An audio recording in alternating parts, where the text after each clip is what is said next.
Hello friends, आप सभी का स्वागत है आपके अपने ही यूट्यूब चैनल LGR स्टडी में। दोस्तों, आज हम ITI और पारा मेडिकल प्रवेश परीक्षा के लिए जीके का टेस्ट आप लोगों का हम लेने वाले हैं। तो जितने भी ITI और पारा मेडिकल के स्टूडेंट हैं सभी लोग जुड़ जाइए। आज आपका जीके का टेस्ट होने वाला है। इसी तरह से हम सभी दिन अलग अलग सब्जेक्ट का आप लोगों का टेस्ट लेंगे।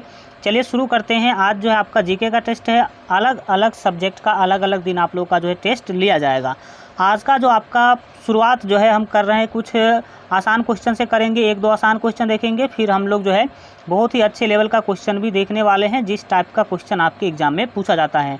तो आप लोग टेस्ट शुरू करेंगे। आज का फर्स्ट महत्वपूर्ण क्वेश्चन है, पूछा जा रहा है कि पृथ्वी पर दिन और रात होते हैं। पृथ्वी पर दिन और रात किसके कारण होता है, यह आपको यहाँ पर बताना है।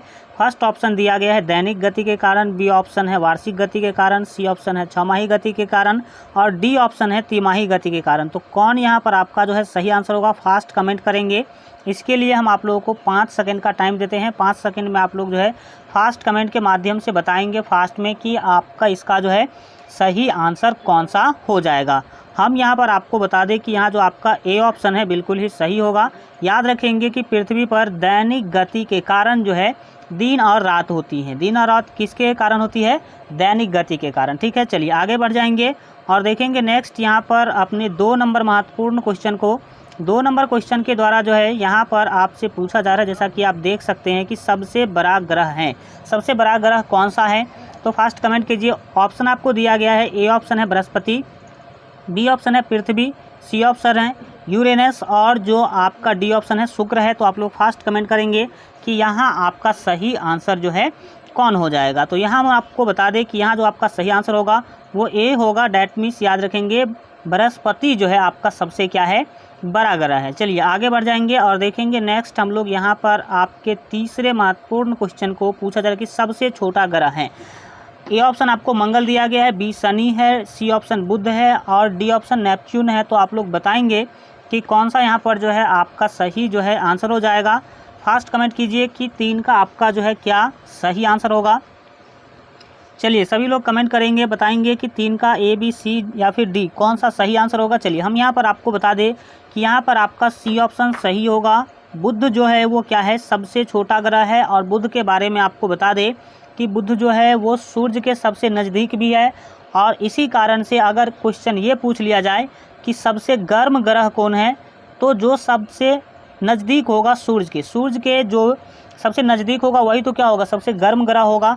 तो सबसे गर्म ग्रह भी क्या है, बुध ही है, सबसे छोटा भी है। चलिए देखेंगे नेक्स्ट हम लोग 4 नंबर महत्वपूर्ण क्वेश्चन। यहाँ काफ़ी अच्छा क्वेश्चन है। पूछा जा रहा है कि अगुलहास धारा किस महासागर में बनती है। ए ऑप्शन यहाँ पर आपको दिया गया प्रशांत महासागर, बी ऑप्शन है हिंद महासागर, सी ऑप्शन है आर्कटिक महासागर और डी ऑप्शन है अन्य।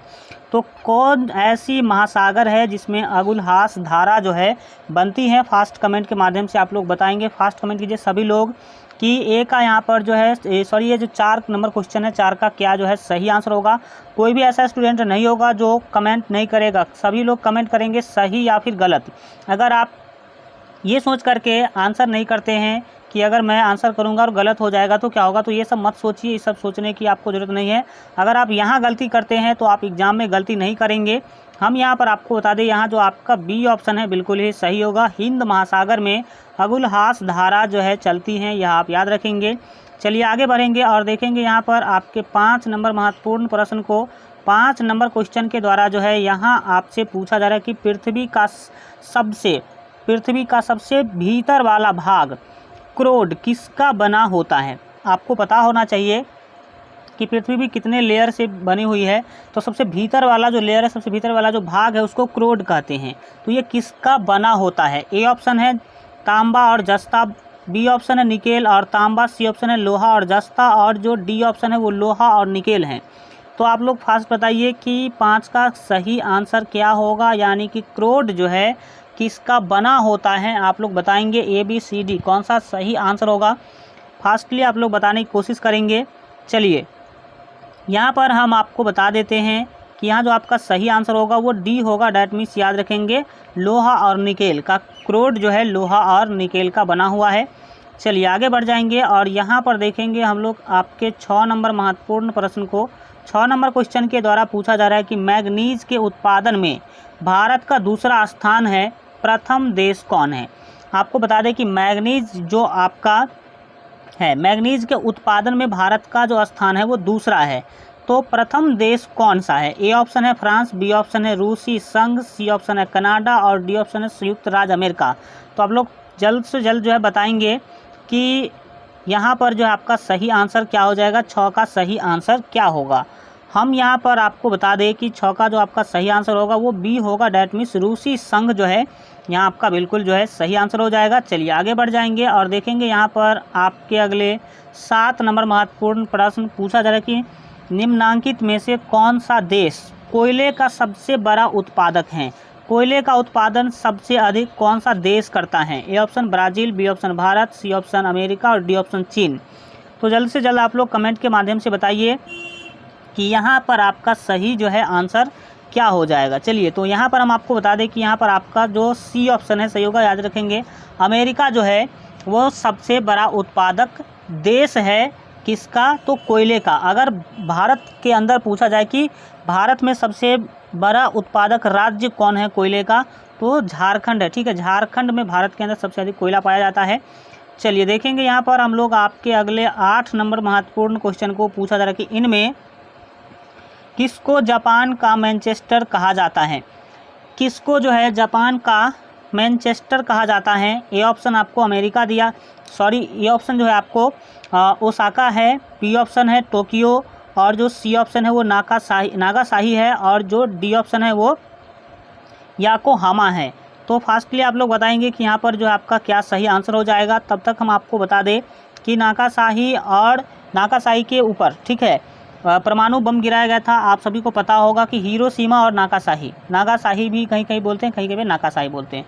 तो हिरोशिमा और नागासाकी पे आपका परमाणु बम गिराया गया था अमेरिका के द्वारा 9 अगस्त और 6 अगस्त को इस 2 शहर पर जो है बम गिराया गया था। तो आप लोग यहाँ पर इस क्वेश्चन का आंसर बताइए कि जापान का मैनचेस्टर किसे कहते हैं। ठीक है, तो हम यहाँ पर आपको बता दें कि ए ऑप्शन यहाँ पर आपका सही होगा, ओसाका को हम लोग जापान का मैनचेस्टर कहा जाता है। चलिए आगे बढ़ेंगे और यहाँ पर देखेंगे आपके 9 नंबर प्रश्न को, हल्का इसको छोटा कर देते हैं ताकि पूरा क्वेश्चन आपको दिख सके। चलिए अब आप लोग क्वेश्चन देखेंगे और बताने की कोशिश करेंगे कि यहाँ पर 9 का आपका सही आंसर क्या होगा। क्वेश्चन है कि भारत के स्वतंत्रता संघर्ष के दौरान दक्कन एजुकेशनल सोसाइटी नामक संस्था की स्थापना किसने की थी। ए ऑप्शन यहाँ पर आपको दिया गया है जवाहरलाल नेहरू, बी ऑप्शन है रविंद्रनाथ टैगोर, सी ऑप्शन है बाल गंगाधर तिलक और डी ऑप्शन है व्योमेश चंद्र बनर्जी। तो क्या सही आंसर होगा, फास्ट आप लोग बताएंगे कि भारतीय स्वतंत्रता संघर्ष जब चल रही थी तो उस टाइम पर जो है दक्कन एजुकेशनल जो सोसाइटी है वो किसके द्वारा जो है स्थापित किया गया था।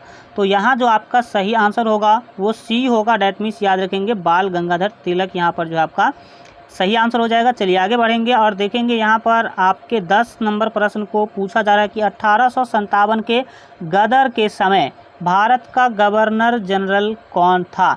1857 का गदर बोलिए या फिर इसी को 1857 का क्रांति बोला जाता है, नहीं तो इसी को 1857 का विद्रोह भी बोलते हैं, या फिर इसको एक और नाम से जाना जाता है और हम लोग कहते हैं 1857 का सिपाही विद्रोह। ठीक है, मुख्य जो इसमें भूमिका था वो भारतीय सिपाहियों का ही था, तो इसीलिए इसको सिपाही विद्रोह भी कहा जाता है।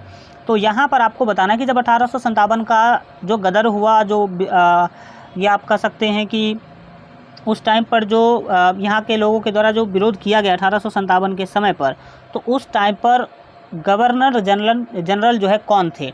तो यहाँ पर जो आपका सही आंसर होगा वो ए होगा, याद रखेंगे लॉर्ड कैनिंग। ठीक है, लॉर्ड कैनिंग उस टाइम पर थे गवर्नर जनरल, जो कि अंग्रेजी अधिकारी थे। आप सभी जो है ये अच्छी तरह से जानते होंगे। नेक्स्ट देखेंगे आपके 11 नंबर महत्वपूर्ण क्वेश्चन पूछा जा रहा है कि भारतीयों के लिए नारा किस संस्था ने दिया था।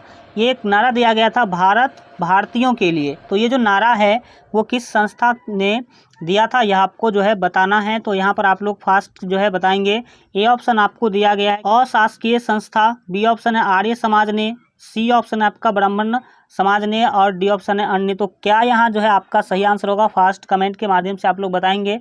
हम यहाँ पर आपको बता दें कि जो आपका 11 का सही आंसर होगा वो बी होगा, डैट मीन्स आर्य समाज के द्वारा यह नारा जो है दिया गया था। चलिए आगे बढ़ेंगे और देखेंगे यहाँ पर आपके 12 नंबर महत्वपूर्ण प्रश्न पूछा जा रहा है कि विंध्याचल और सतपुड़ा पहाड़ियों के बीच से होकर बहने वाली नदी है। विंध्याचल और सतपुड़ा पहाड़ी के बीच से होकर के बहने वाली जो नदी है वो कौन सा नदी है, ठीक है। ए ऑप्शन आपको दिया गया नर्मदा नदी, बी ऑप्शन है सिंधु नदी, सी ऑप्शन है कोसी नदी और जो डी ऑप्शन है वो गोदावरी है। तो कोसी तो हो नहीं सकती क्योंकि कोसी आपके बिहार से होकर के उत्तरी बिहार से ये बहती है। तो आप लोग, और विंध्याचल जो आपका पर्वत है वो विंध्या पर्वत आपके मध्य प्रदेश में आता है। तो ये जो कोसी नदी को, ये एक ऑप्शन तो हम इसे कट कर देते हैं, आपका कोसी नदी नहीं होगी। तो आप लोग बताएंगे कि यहाँ पर 12 का जो सही आंसर होगा वो क्या हो जाएगा। चलिए हम आपको यहाँ बता दें कि 12 का जो आपका ए ऑप्शन है सही होगा। याद रखिएगा नर्मदा नदी यहाँ जो है आपका सही आंसर होगा। आप लोग अगर बेहतर तैयारी के लिए अभी तक हमारे मोबाइल ऐप को डाउनलोड नहीं किए हैं तो इस वीडियो के डिस्क्रिप्शन बॉक्स में आप लोगों को मोबाइल ऐप का लिंक मिल जाएगा, वहाँ से आप लोग मोबाइल ऐप जरूर जो है डाउनलोड कर लीजिएगा, क्योंकि उस पर आपको सभी सब्जेक्ट के महत्वपूर्ण क्वेश्चन का PDF और प्रैक्टिस सेट और आपको वहाँ पर प्रीवियस ईयर के क्वेश्चन का भी PDF आपको आंसर के साथ मिल जाएगा। तो जो लोग मोबाइल ऐप डाउनलोड नहीं किए हैं तो इस वीडियो के डिस्क्रिप्शन बॉक्स में आपको मोबाइल ऐप का लिंक मिलेगा, तो वहाँ से मोबाइल ऐप आप लोग डाउनलोड कर लीजिएगा। चलिए शुरू करते हैं। यहाँ पर देखेंगे आपके 13 नंबर महत्वपूर्ण क्वेश्चन पूछा जा रहा है कि इन्वेस्टर प्रोटेक्शन फंड किस संस्था ने स्थापित किया था, यह आपको बताना है। यहाँ पर आपका ए ऑप्शन दिया गया है पूंजी मुद्दे ने, और जो बी ऑप्शन है वहाँ यहाँ पर आप देख सकते हैं कि DLF ने, और जो आपका सी ऑप्शन है वो सेबी है, और डी ऑप्शन अन्य है। तो आप लोग फास्ट जो है बताएंगे, जल्द बताएंगे कि आपका 13 का सही आंसर जो है कौन सा हो जाएगा। यहाँ पर हम आपको बता दें कि 13 का आपका जो है सी ऑप्शन सही होगा, यानी कि सेबी ने ऐसा जो है इस संस्था का जो है स्थापना किया था। चलिए आगे बढ़ जाएंगे और देखेंगे यहाँ पर आपके 14 नंबर महत्वपूर्ण क्वेश्चन को पूछा जा रहा है कि कुंडापुर एवं करवार कक्ष वनस्पति संस्थान कहाँ स्थित हैं।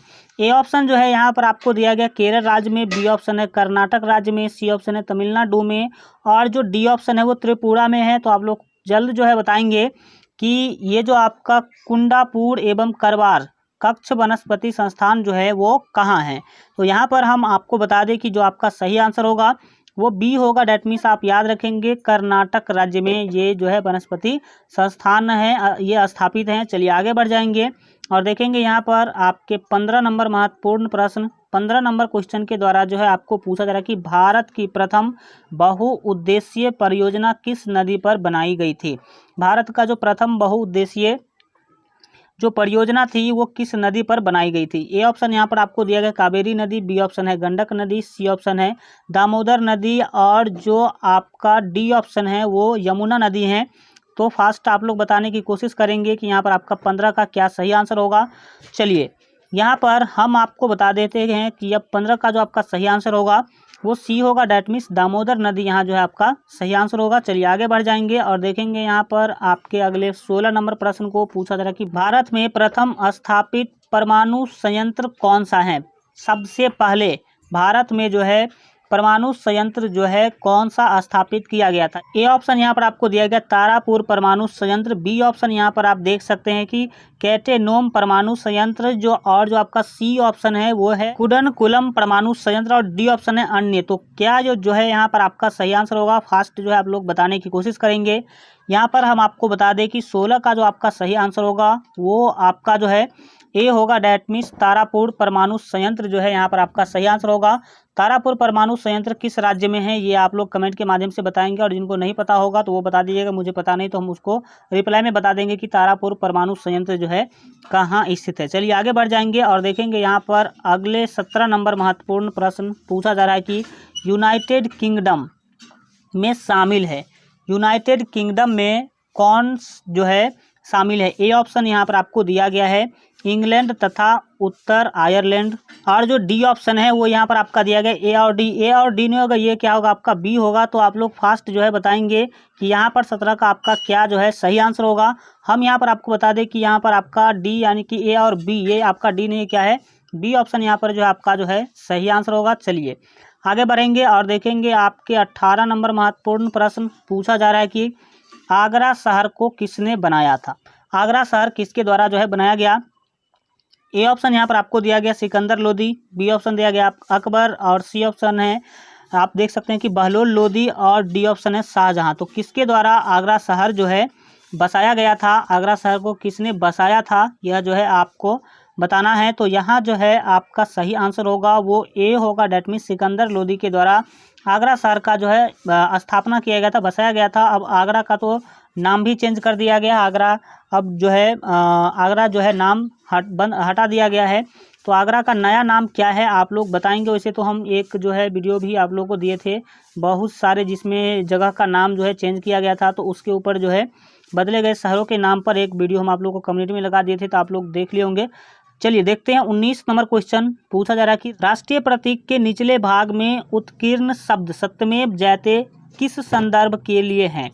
जो आप देखेंगे राष्ट्रीय प्रतीक चिन्ह जो है उसके नीचे सत्यमेव जयते लिखा हुआ है, तो सत्यमेव जयते जो है वो किस संदर्भ में लिखा गया है। ए ऑप्शन आपका दिया गया पुराण, बी ऑप्शन है जातक, सी ऑप्शन है यहाँ पर आप देख सकते हैं कि मुंडक उपनिषद और डी ऑप्शन है महाभारत। तो ये जो सत्यमेव जयते हैं वो कहाँ से लिया गया है, तो यहाँ जो आपका सही आंसर होगा वो क्या होगा, मुंडक उपनिषद यहाँ पर आपका सही आंसर होगा। चलिए आगे बढ़ते हैं और देखेंगे 20 नंबर महत्वपूर्ण क्वेश्चन को पूछा गया कि अशोक के शिलालेख की लिपि क्या है। अशोक जो अपना शिलालेख जितना भी लिखने का काम किया था, तो अशोक के शिलालेख का जो लिपि था वो क्या था। ए ऑप्शन है गुरुमुखी, बी ऑप्शन है ब्राह्मणी लिपि और जो सी ऑप्शन है देवनागरी और डी ऑप्शन यहाँ पर आपको दिया गया है हायरोग्लाइफिक्स। तो यहाँ पर आपको फास्ट जो है बताना है कि 20 का क्या जो है सही आंसर हो जाएगा। तो यहाँ पर आपको बता दें कि 20 का जो आपका बी ऑप्शन है सही होगा, यानी कि ब्राह्मणी लिपि जो है यहाँ पर आपका सही आंसर होगा। चलिए आज के लिए इतना ही रखते हैं, अगले जो आपका सेशन होगा उसमें हम लोग किसी दूसरे सब्जेक्ट को देखेंगे, या नहीं तो आप लोग जिस सब्जेक्ट को बोलेगा उस सब्जेक्ट को हम देखने की जो है कोशिश करेंगे। आज का वीडियो कैसा लगा कमेंट के माध्यम से ज़रूर बताइए, और अगर आप अभी तक इसको लाइक नहीं किए हैं तो इस वीडियो को लाइक कर दीजिए, साथ ही अपने दोस्तों में शेयर कर दीजिए। और बेहतर तैयारी के लिए अगर आप अभी तक हमारे मोबाइल ऐप को डाउनलोड नहीं किए हैं तो इस वीडियो के डिस्क्रिप्शन बॉक्स में आपको मोबाइल ऐप का लिंक मिल जाएगा, तो वहां से मोबाइल ऐप आप लोग जरूर जो है डाउनलोड कर लीजिए, जिस पर आपको सभी सब्जेक्ट के महत्वपूर्ण क्वेश्चन का PDF और वहां पर आपको प्रैक्टिस सेट और प्रीवियस ईयर के क्वेश्चन का भी PDF मिल जाएगा। चलिए मिलते हैं अगले वीडियो में, तब तक अपना ख्याल रखिए और LGR स्टडी